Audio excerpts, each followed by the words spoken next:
Welcome to Ratchet Book Club, where we read hood classics and good classics. I'm Derek. 916-633-1537. ratchetandratchet@gmail.com. Ratchet Book Club on Twitter. Ratchet Book Club on Facebook. Leave a review on Podchaser. Copy and paste that on the Apple Podcast. Copy and paste that onto Good Pods. I think we really have to confront what we were and what we are now. And what we are now isn't always what we were, and that's fine. But we have to confront what we were, because while I feel absolute fury at bullies, I also have to confront the fact that there were times where I probably was the bully. No, I'm certain of it. There are times where I was the bully, and I have to contend with that.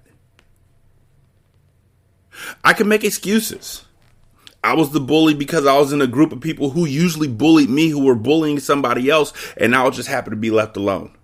I can make excuses all day long, but it doesn't change the fact that I made somebody else's life a living hell. The difference is, when I recognized it, I went back and apologized. I made amends, and I swore to never be that person again. And for those of y'all who are listening to this and saying, "Aw, he did that when he was 12. No. I did it when I was like 32. You're never too old to get bullied. And you're never too old to stop. And you're never too old to make amends. Chapter 31. Stanley angrily dug his shovel in the dirt. He was angry at everyone. Mr. Pendansky, the warden, Zigzag, X-Ray, and his no-good, dirty, rotten, pig-stealing great-great-grandfather. But mostly, he was angry at himself. He knew he never should have let Zero dig part of his hole for him. He still could have taught him to read. If Zero could dig all day and still have the strength to learn, then he should have been able to dig all day and still have the strength to teach. What he should do, he thought, was go out after Zero. But he didn't. None of the others helped him dig Zero's hole, and he didn't expect them to. Zero had been helping him dig his hole.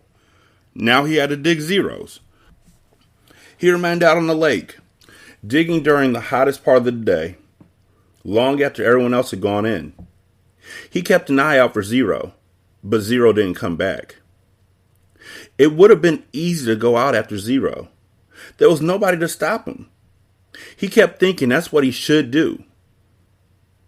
Maybe they could climb to the top of Big Thumb, if it wasn't too far away. And if it was really the same place where his great-grandfather found refuge. And if, after 100 years or so, water was still there. It didn't seem likely, not when an entire lake had gone dry. And even if they did find refuge on Big Thumb, he thought, they'd still have to come back here eventually. Then they'd both have to face the warden and her rattlesnake fingers. Instead, he came up with a better idea, although he didn't have it quite all figured out yet. He thought that maybe he could make a deal with the warden. He'd tell her where he really found the gold tube if she wouldn't scratch Zero. He wasn't sure how he'd make this deal without getting himself into deeper trouble. She might just say, "Tell me where you found it, or I'll scratch you too." Plus, it will mean X-Ray would get in trouble too. She'd probably scratch him up as well. X-Ray will be out to get him for the next 16 months. He dug his shovel into the dirt. By the next morning, Zero still hadn't returned. Stanley saw one of the counselors sitting guard by the water spigot outside the shower wall. Mr. Pendansky had 2 black eyes and a bandage over his nose. "I always knew he was stupid," Stanley heard him say. Stanley was required to dig only one hole the next day. As he dug, he kept a constant watch out for Zero, but never saw him. Once again, he considered going out on the lake to look for him, but he began to realize it was already too late. His only hope was that Zero had found God's thumb on his own. It wasn't impossible. His great-grandfather had found it. For some reason, his great-grandfather had felt the urge to climb to the top of that mountain. Maybe Zero will feel the same urge. If it was the same mountain. If the water was still there. He tried to convince himself it wasn't impossible. There had been a storm just a few days ago. Maybe Big Thumb was actually some kind of natural water tower that caught and stored the rain. It wasn't impossible. He returned to his tent to find the warden, Mr. Sir, and Mr. Pendanski all waiting for him. "Have you seen Zero?" the warden asked him. "No." "No sign of him at all?" "No." "Do you have any idea where he went?" "No." "You know you're not doing him any favors if you're lying," said Mr. Sir. "He can't survive out there for more than a day or two." "I don't know where he is." All three stared at Stanley as if they were trying to figure out if he was telling the truth. Mr. Pendanski's face was so swollen, he could barely open his eyes. They were just slits. "You sure he has no family?" the warden asked Mr. Pendanski. "He's a ward of the state," Mr. Pendanski told her. "He was living on the streets when he was arrested." "Is there anyone who might ask questions? Some social worker who took an interest in him?" "He had nobody," Mr. Pendanski said. "He was nobody." The warden thought a moment. "Okay, I want you to destroy all of his records." Mr. Pendanski nodded. "He was never here," said the warden. Mr. Sir nodded. "Can you get into the state files from our computer?" she asked Mr. Pendanski. "I don't want anyone in the AG's office to know he was here." "I don't think I can erase him completely from all the state files," said Mr. Pendanski. "Too many cross-references. But I can make it so it'll be very difficult for anyone to ever find a record of him. Like I said, though, no one will ever look. No one cares about Hector Zeroni." "Good," said the warden. I just want to point out real quick that it's good that Stanley, and I'm not going to turn him into the phrase caveman, because that's literally, nicknames are not always given in good graces. But Stanley did recognize the wrong that he did. I talked about it in the last episode, and I'm glad that he did that. I'm glad he came to that decision. That's mature of him at a young age to see where he did wrong. And he's making moves to become, they talked all book long. Louis talked all book long about how Stanley's been getting stronger. You know, as far as digging holes, that his hands are getting tougher, he's getting stronger. And they said that his heart had gotten colder as well. Well, now it seems like Stanley's getting stronger again in perception and in empathy and in striving to do the right thing instead of just talking about doing the right thing. A lot of us talk about doing the right thing, but we never actually do the right thing. We just talk about what we should have done. But the cool thing is about it, there's always another chance to do the right thing. So when you talk about what should have been done, then when that time comes back where that same thing's happening again, you should know what to do. At this point, Stanley knows what to do. Chapter 32. 2 days later, a new kid was assigned to Group D. His name was Brian, but X-Ray called him Twitch because he was always fidgeting. Twitch was assigned Zero's bed and Zero's crate. Vacancies don't last long at Camp Green Lake. Twitch had been arrested for stealing a car. He claimed he could break into a car, disconnect the alarm, and hotwire the engine, all in less than a minute. "I never planned to, steal one," he told him. "But sometimes, I'll be walking past a nice car, a real nice car, parked in a deserted area, and, I'll just start twitching. If you think I twitch now, you should see me when I'm around a car. The next thing I know, I'm behind the wheel." Stanley lay on his scratchy sheets. It occurred to him that his cot no longer smelled bad. He wondered if the smell had gone away, or if he had just gotten used to it. "Hey, caveman," said Twitch. "Do we really have to get up at 4:30? "You get used to it," Stanley told him. "It's the coolest part of the day." He tried not to think about Zero. It was too late. Either he'd made it to Big Thumb, or... What worried him the most, however, wasn't that it was too late. What worried him the most, what really ate at his insides, was the fear that it wasn't too late. What if Zero was still alive, desperately crawling across the dirt searching for water? He tried to force the image out of his mind.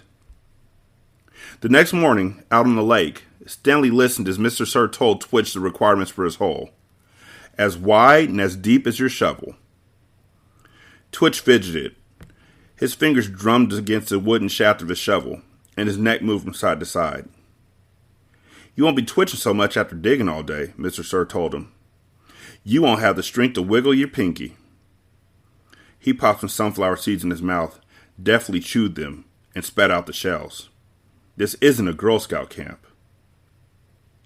The water truck came shortly after sunrise. Stanley got in line behind Magnet, ahead of Twitch. What if it's not too late? He watched Mr. Sir fill X-Ray's canteen. The image of Zero crawling across the hot, dry dirt remained in his head. But what could he do about it? Even if Zero was somehow alive after more than 4 days, how would Stanley even find him? It would take days. He'd need a car. Or a pickup truck. A pickup truck with a tank of water in the back. Stanley wondered if Mr. Sir had left the keys in the ignition. He slowly backed away from the line, then circled over to the side of the truck. He looked through the window. The keys were there, dangling in the ignition. Stanley felt his fingers start to twitch.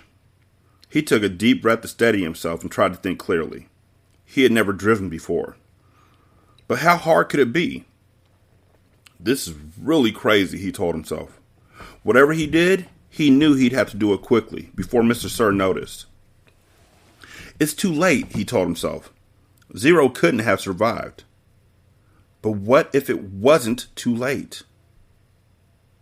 He took another deep breath. Think about this, he told himself. But there wasn't time to think. He flung open the door to the truck and climbed quickly inside. "Hey!"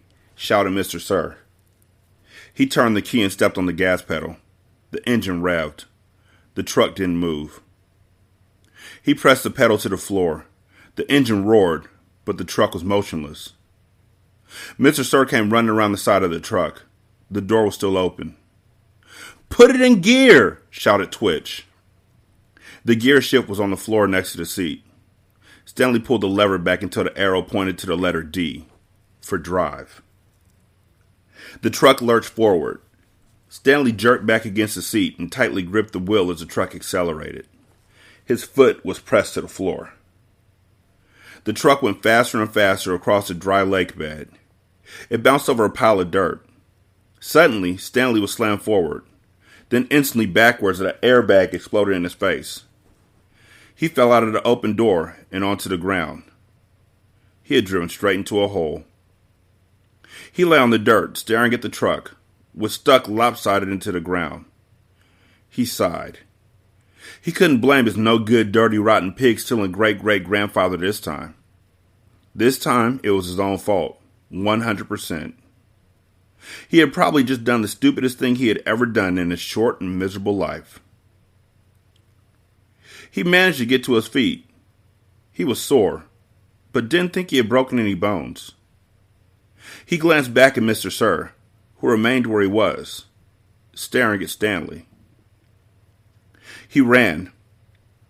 His canteen was strapped around his neck. It banged against his chest as he ran, and every time it hit against him, it reminded him that it was empty. Empty. Empty. Chapter 33. He slowed to a walk. As far as he could tell, nobody was chasing him. He could hear voices coming from the back by the truck, but couldn't make out the words. Occasionally, he'd hear the revving of the engine, but the truck wasn't going anywhere anytime soon.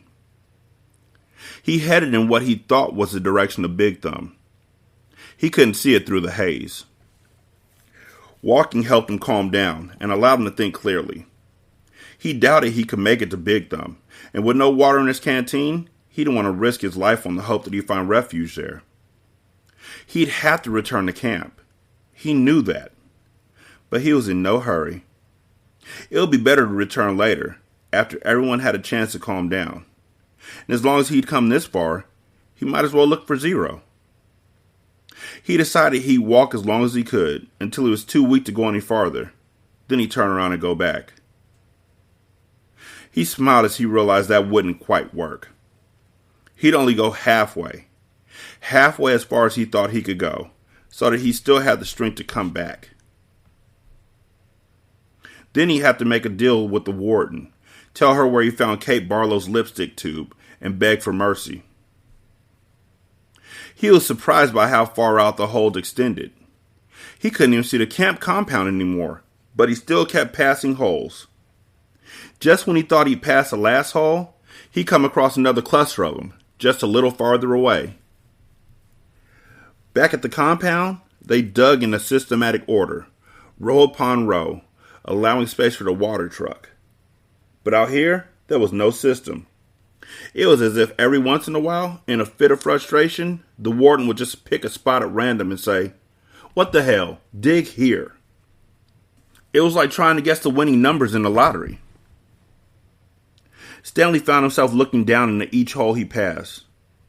He didn't admit to himself what he was looking for.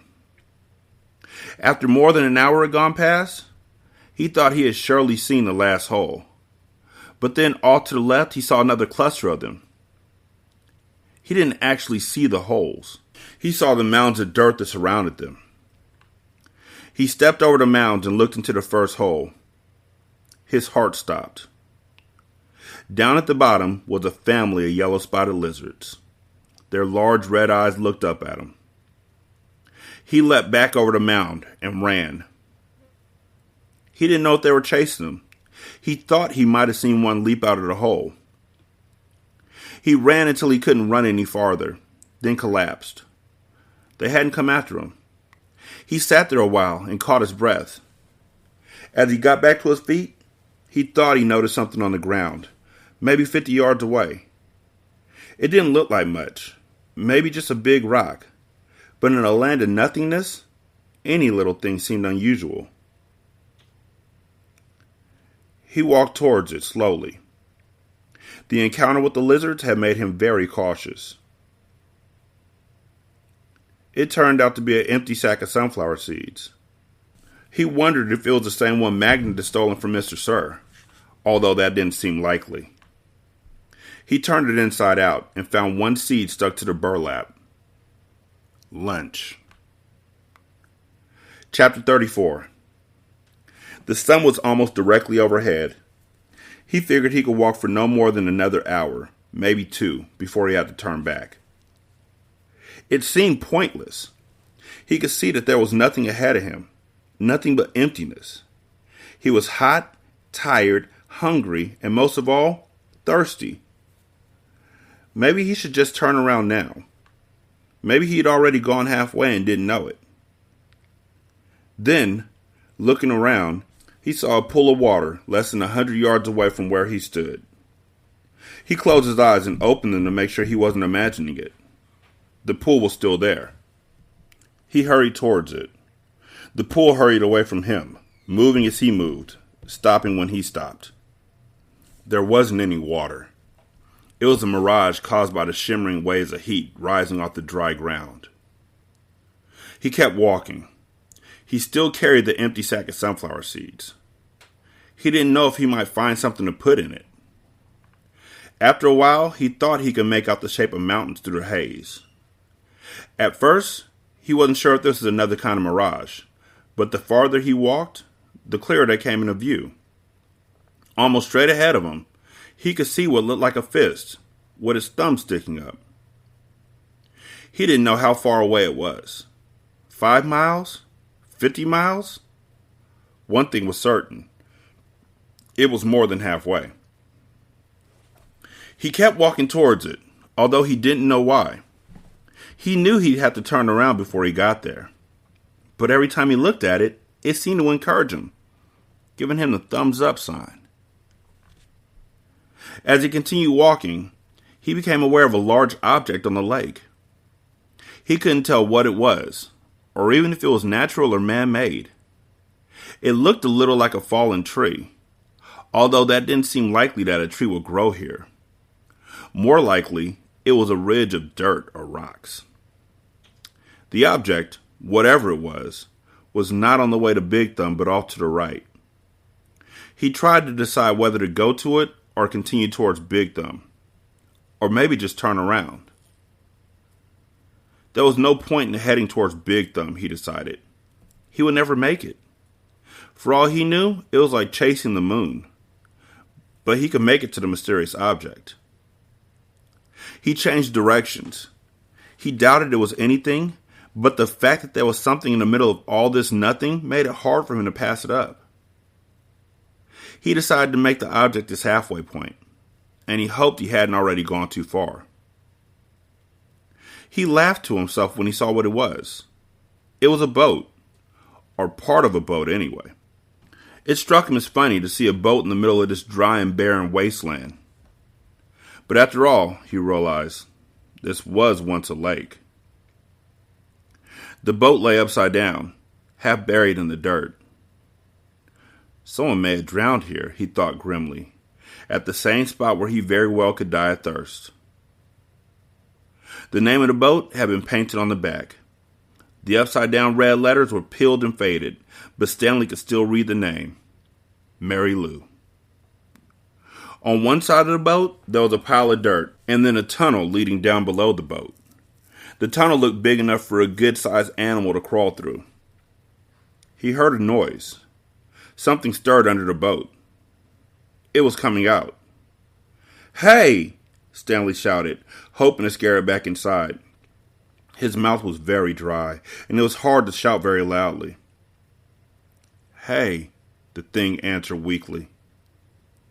Then a dark hand in an orange sleeve reached up out of the tunnel. Chapter 35. Zero's face looked like a jack-o'-lantern that had been left out too many days past Halloween. Half rotten, with sunken eyes and a drooping smile. "Is that water?" he asked. His voice was weak and raspy. His lips were so pale they were almost white, and his tongue seemed to flop around uselessly in his mouth as he spoke, as if it kept getting in the way. "It's empty," said Stanley. He stared at Zero, not quite believing that he was real. "I tried to bring the whole water truck, but," he smiled sheepishly, "I drove it into a hole." "I can't believe you're—" "Me neither," said Zero. "Come on, we got to get back to camp." Zero shook his head. "I'm not going back." "You have to. We both have to." "You want some sploosh?" Zero asked. "What?"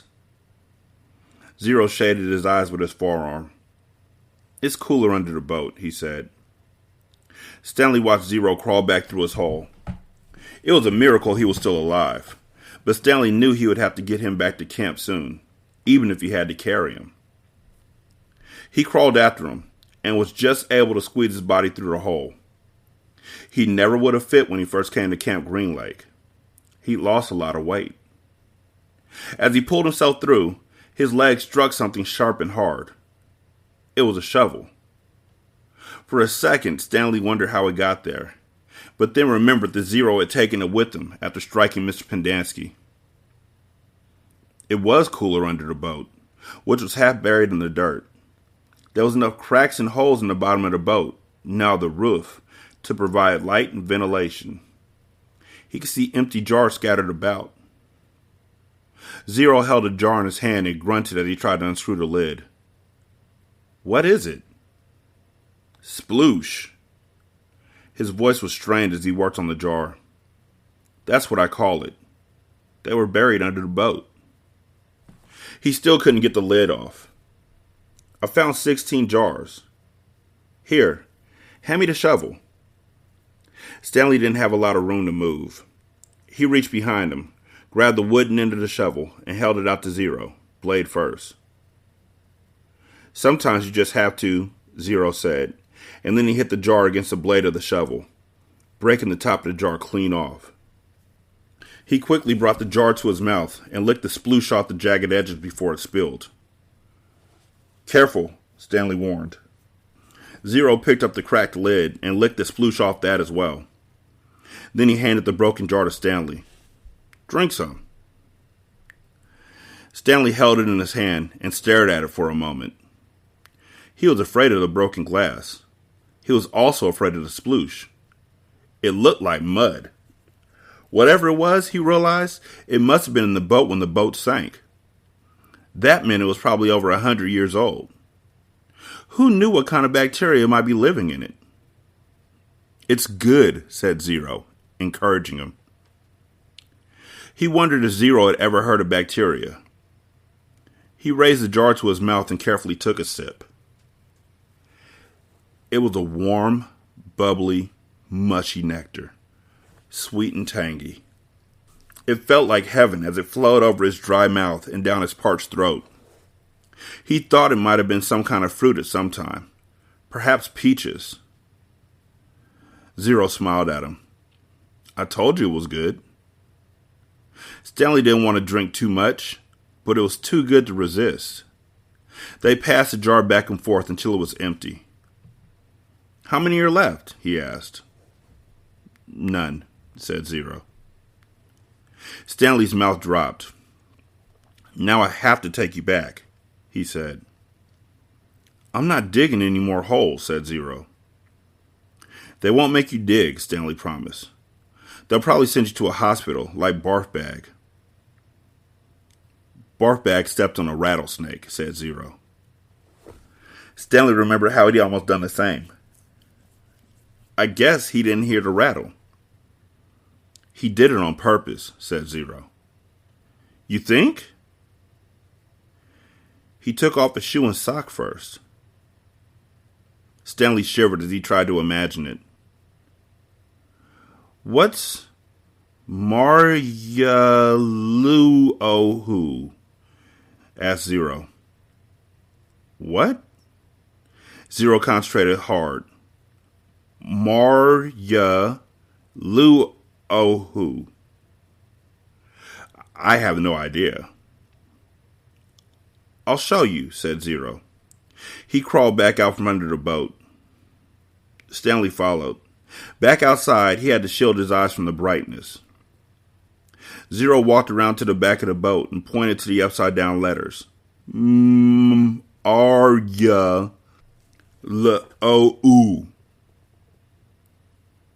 Stanley smiled. Mary Lou.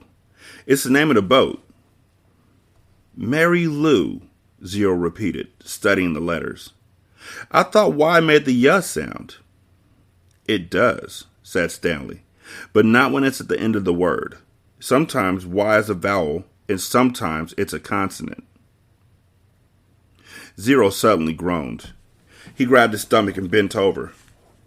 Are you all right? Zero dropped to the ground. He lay on his side with his knees pulled up to his chest. He continued to groan. Stanley watched helplessly. He wondered if it was the sploosh. He looked back towards Camp Green Lake. At least he thought it was the direction to Camp Green Lake. He wasn't entirely sure. Zero stopped moaning, and his body slowly unbent. I'm taking you back, said Stanley. Zero managed to sit up. He took several deep breaths. Look, I got a plan so you won't get in trouble, Stanley assured him. Remember when I found the gold tube? Remember, I gave it to X-Ray, and the warden went crazy making us dig where she thought X-Ray found it.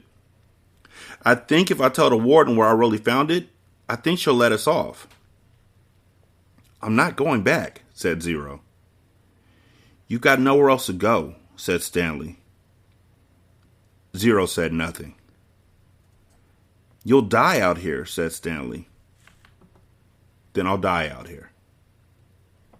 Stanley didn't know what to do. He had come to rescue Zero and instead drank the last of his sploosh. He looked off into the distance. I want you to look at something. I just want you to look at that mountain up there.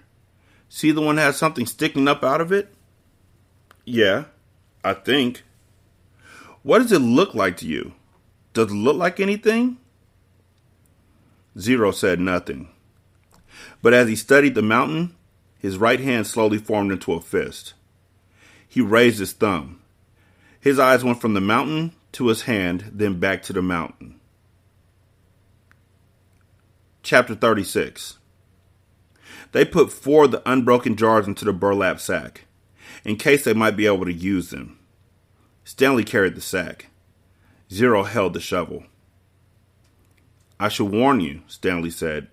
I'm not exactly the luckiest guy in the world. Zero wasn't worried. When you spend your whole life living in a hole, he said, the only way you can go is up. They gave each other the thumbs up sign, then headed out. It was the hottest part of the day. Stanley's empty canteen was still strapped around his neck. He thought back to the water truck and wished he'd at least stopped and filled his canteen before running off. They hadn't gone very far before Zero had another attack. He clutched his stomach as he let himself fall to the ground. Stanley could only wait for it to pass. The sploosh had saved Zero's life, but it was now destroying him from the inside. He wondered how long it would be before he, too, felt the effects. He looked at Big Thumb. It didn't seem any closer than when they first started out. Zero took a deep breath and managed to sit up. Can you walk? Stanley asked him. Just give me a second, Zero said. He took another breath, then using the shovel, pulled himself back to his feet. He gave Stanley the thumbs up sign, and they continued. Sometimes Stanley would try and go for a long while without looking at Big Thumb. He'd make a mental snapshot of how it looked, then wait maybe 10 minutes before looking at it again, to see if it seemed closer. It never did. It was like chasing the moon. And if they ever reached it, he realized, then they'd still have to climb it. I wonder who she was, said Zero. Who? Mary Lou, said Zero.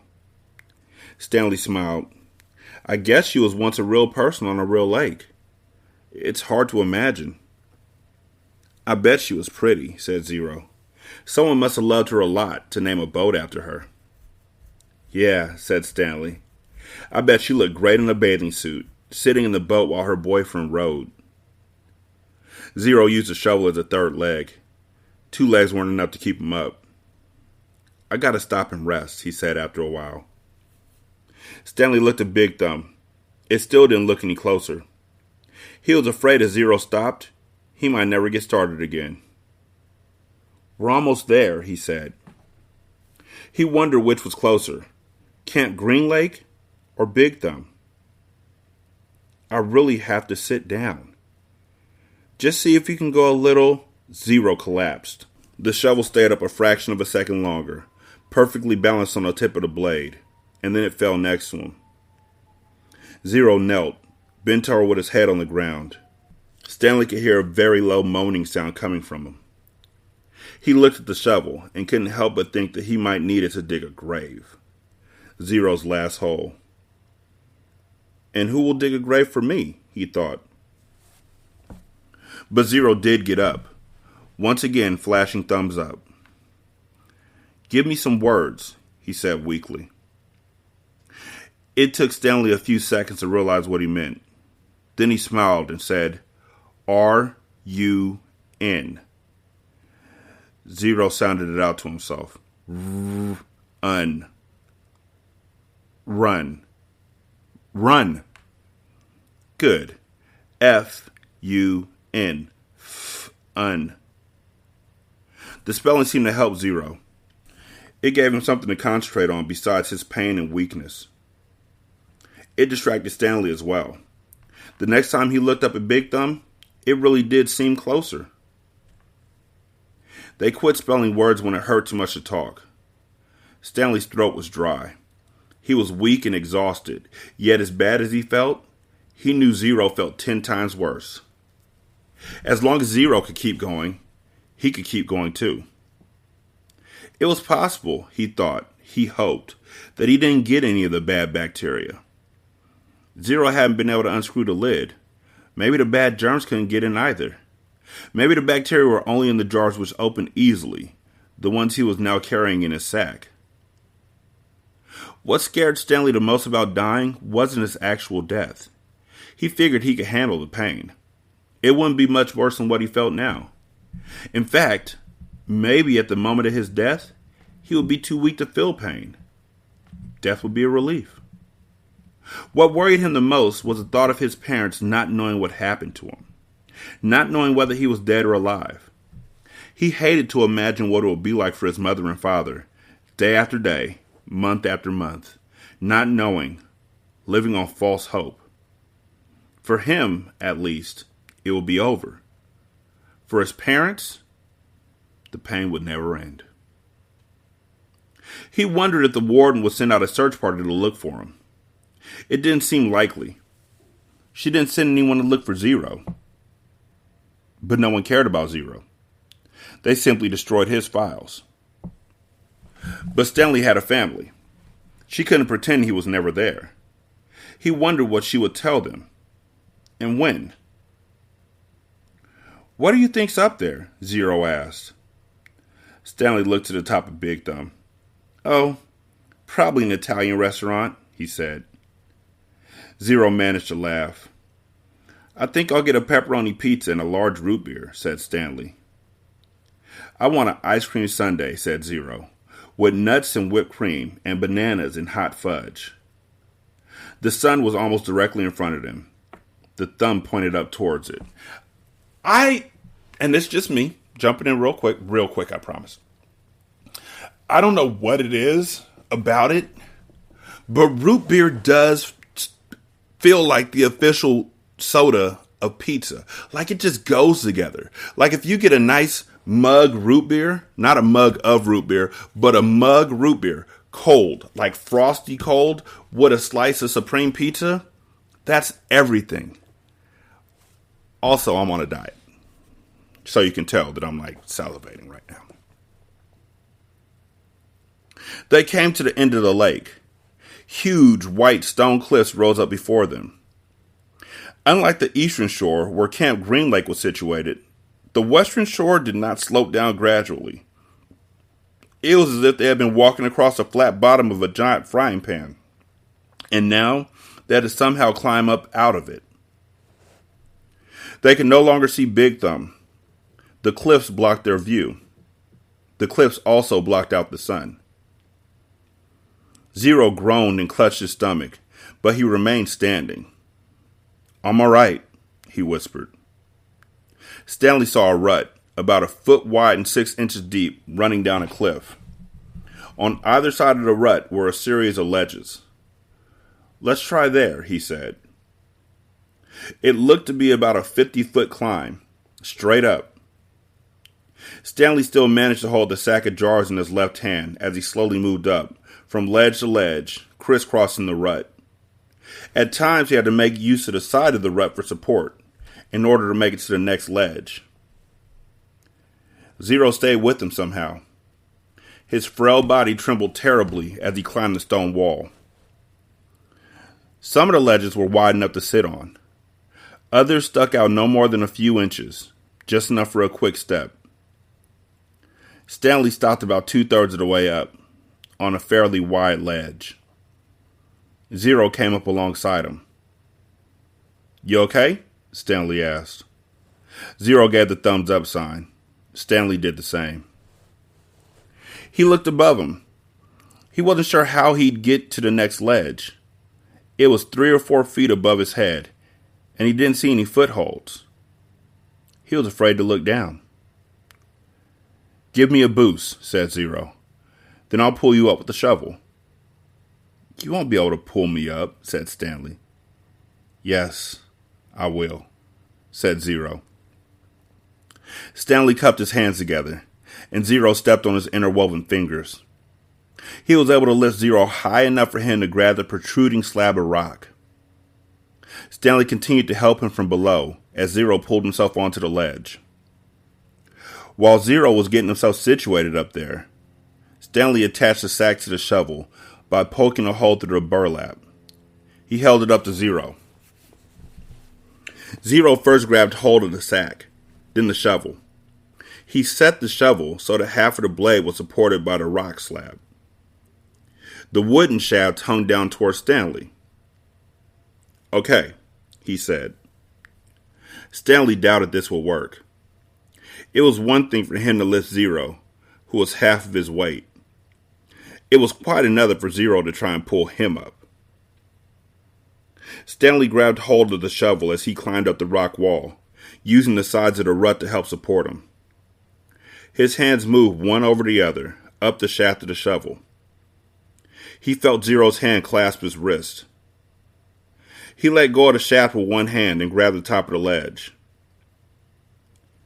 He gathered his strength and for a brief second seemed to defy gravity as he took a quick step up the wall and, with Zero's help, pulled himself the rest of the way over the ledge.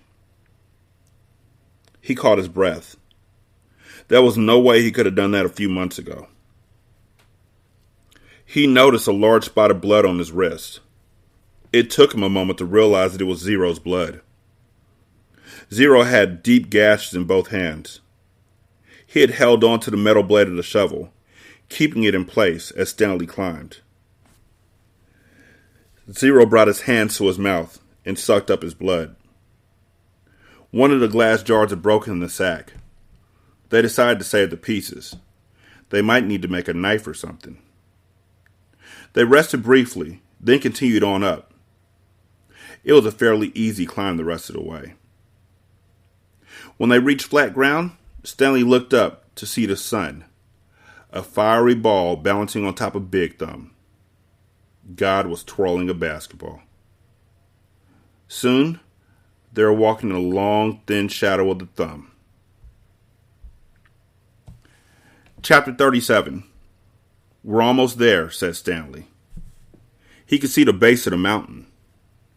Now that they were really almost there, it scared him. Big Thumb was his only hope. If there was no water, no refuge, then they'd have nothing, not even hope.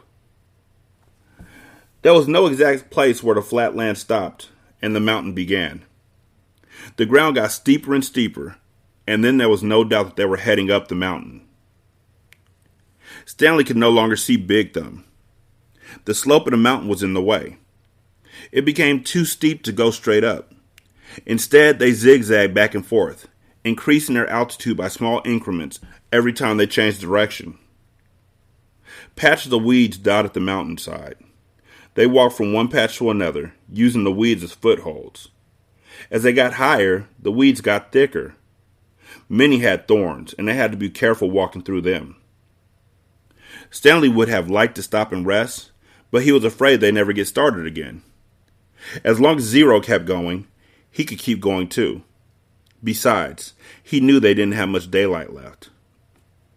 As the sky darkened, bugs began appearing above the weed patches. A swarm of gnats hovered around them, attracted by their sweat. Neither Stanley nor Zero had the strength to try and swat at them. "How are you doing?" Stanley asked. Zero pointed, thumbs up. Then he said, "If a gnat lands on me, it will knock me over." Stanley gave him some more words. "B-U-G-S, he spelled. Zero concentrated hard, then said, "Boogs." Stanley laughed. A wide smile spread across Zero's sick and weary face as well. "Bugs," he said. "Good," said Stanley. "Remember, it's a short U if there's no E at the end." "Okay, here's a hard one. How about L-U-N-C-H?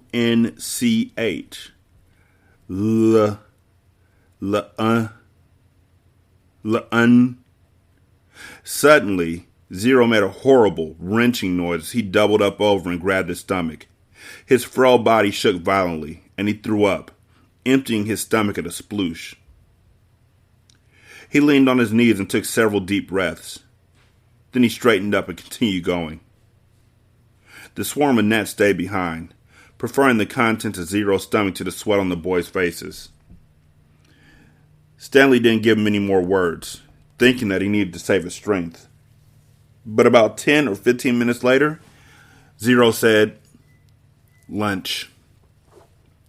As they climbed higher, the patches of weeds grew thicker, and they had to be careful not to get their feet tangled in thorny vines. Stanley suddenly realized something. There hadn't been any weeds on the lake. "Weed and bugs," he said. "There's got to be water around somewhere. We must be getting close." A wide clown-like smile spread across Zero's face. He flashed a thumbs-up sign, then fell. He didn't get up. Stanley bent over him. "Come on, Zero," he urged. "We're getting close. Come on, Hector. Weed and bugs. Weed and boogs." Stanley shook him. "I've already ordered your hot fudge sundae," he said. "They're making it right now." Zero said nothing. 916-633-1537. Ratchet and Ratchet at gmail.com. Ratchet Book Club on Twitter. Ratchet Book Club on Facebook. Leave a review on Podchaser. You can leave a review for this episode or the show as a whole. Copy and paste that review on the Apple Podcast. Copy and paste that review onto Good Pods. You can donate to the show at patreon.com/single simulcast. There you'll get exclusive content. You can donate to the show at buymeacoffee.com/sscast. You won't get an exclusive content there yet. So sooner or later. And after you donate, or after you put it down on Good Pods, you can donate there by going to our tip jar. Thank y'all so much for listening. I do greatly appreciate it. I greatly love this book. Y'all be good. I'm gonna holler at you later. Peace.